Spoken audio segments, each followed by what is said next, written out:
Off-road racing has never been a glamorous sport. You compete in brutal terrain, the risks are high, and at times your only audience are the trees around you. It takes commitment, dedication, and extreme fitness, yet the rewards on offer are far from lucrative. To become professional in this game, you need to be the best of the best. You need to be resilient, focused, and have the skills to push a dirt bike within its breaking point.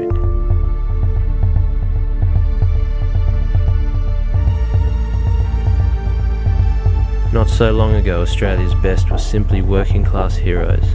With little more than a race van, a discounted bike, and maybe some free tyres, you'd spend every cent you had just to get to the next race. Winning was a goal, becoming the country's best was a dream, yet for some, it was all they lived for. The fighting spirit of Aussie riders is now recognised around the world, and as evolution would have it, manufacturers, product suppliers and sponsors have gravitated towards this prospering sport and the abundance of talent down under. While the working class are still chasing the dream, an elite few have secured professional careers under the banner of motorcycle manufacturers. In the last 3 years, the birth of factory off-road teams in Australia has provided big dollar contracts, bonus contingency and a high-performance infrastructure, allowing riders to devote their entire existence towards becoming the best they can be. Australian off-road racing is more than just a professional environment. It's a place of conditioning for those who've got what it takes to become a world champion.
The first round at Port Macquarie was always going to be a mud bath. I mean, the week leading up to it, it just rained solidly and the whole paddock was just transformed into a swamp. You know, they sent the clubmen and the masters and the juniors out first to do their cross country, and they pretty much just converted the place into a quagmire. You know, you could just see some of the riders were struggling to stay upright. They're just paddling around and coming in at the end of the lap, unrecognisable, like you didn't know what bike they were riding. It was just head to toe in mud. By the time the pros come out onto the start line, the track was a mess. It was, you know, awesome racing conditions, but pretty full on. I mean, they had a motocross track just to sort out a bit of a single file, and then you're just forced into these 1 or 2 ruts, and you got to stick it. And if there's a rider in front of you and he's pouring roost, you're pretty much going to wear it. The first round is always really exciting because there's so much talk and hype surrounding, you know, who's going to come out on top, who's been putting in the most effort in the off season, who's fast, who's adapted well to their new bike, their new team. When the gate drops, the bullshit stops, as they say.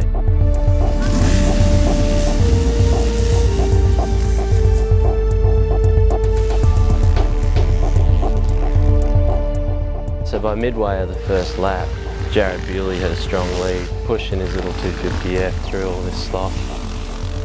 Jared's one of the fittest riders out there, so if he gets out in front and gets away, it's going to be hard for anyone to catch him. And then you see Toby coming through, and it was obvious the way he was riding that he was just going to keep pushing through those conditions until he was the first rider, until he was out in front.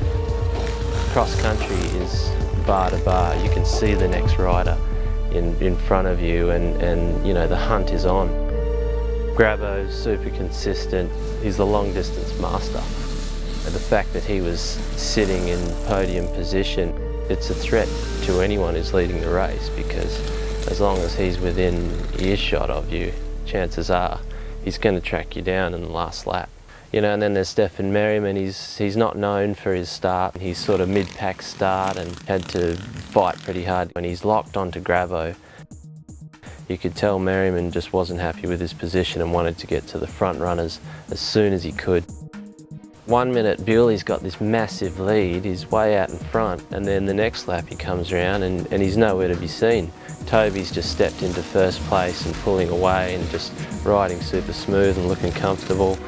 Merriman's managed to push past Grabo, and now he's on the hunt for Toby, and Grabo's just, you know, sitting pretty in third and kind of holding back anyone else. It's like, fair enough, he's got Stefan and Toby in front of him, but he's not letting anyone else pass. He's got a bit of a plan, and he's just going to sit there and strike at the last lap. Unfortunately for Bewley, he's got cross-rutted and sent him straight into a fence, and you know, had a decent enough crash to have to untangle the bike and get himself moving, but he dropped way back. Yeah, at the halfway point, Toby's just cruised into the pit lane, comfortable lead. Merriman's not too far behind, but you could just see that Toby was ticking over. KTM team looked confident and articulate. They seemed to have a pretty organised pit stop. I mean, there wasn't too much fuss going on. So yeah, Toby's refueled and just cruising out of pit lane, and then you see Merriman mosey on in, and the Ballards pit, and you know, it's just a hive of activity. You can see that they're under a bit of pressure. They're sort of reacting to the fact that Merriman's, to tell you the truth, the whole race he just looked slightly off his game, like he wasn't his usual self, and you could see it in the team. They're stressing, and he's definitely tired. You know, you can tell he's putting in a massive effort, and it's just not getting him to the front of the pack. Sure enough, here comes Grabo just cruising out of the pits, refreshed and ready to take on the next half of the race, and rides by Merriman, and thank you very much for second place. He's out of there. You know, Merriman's still there. It just seemed like the longest pit stop of all time, especially for someone who's coming second. So Grabo not only relieves Merriman a second place, but he's caught up to Toby. You know, the boys have been charging for over 2 hours now, and on this course that is so flogged out, it's so fatiguing that you pretty much all you're doing is trying to get to the finish line and get it over and done with. He realises that he's within striking distance, and then Toby looks around, spots Grabo, and then before you know it, they're just moto. It's like they engage in this full-on battle to the finish line, and Toby's like, mate, I'm not giving this up. And then only moments later, here's Stefan coming into the final section of the track, and you can just see he just wants this race to be over. And then out of the blue just emerges this little 250F on the rev limiter, and it's Bewley. He's cut through the rest of the field and climbed back to Merriman. And you know, he wants it. He wants to join the rest of his teammates on the podium and push the last Yamaha rider out the way.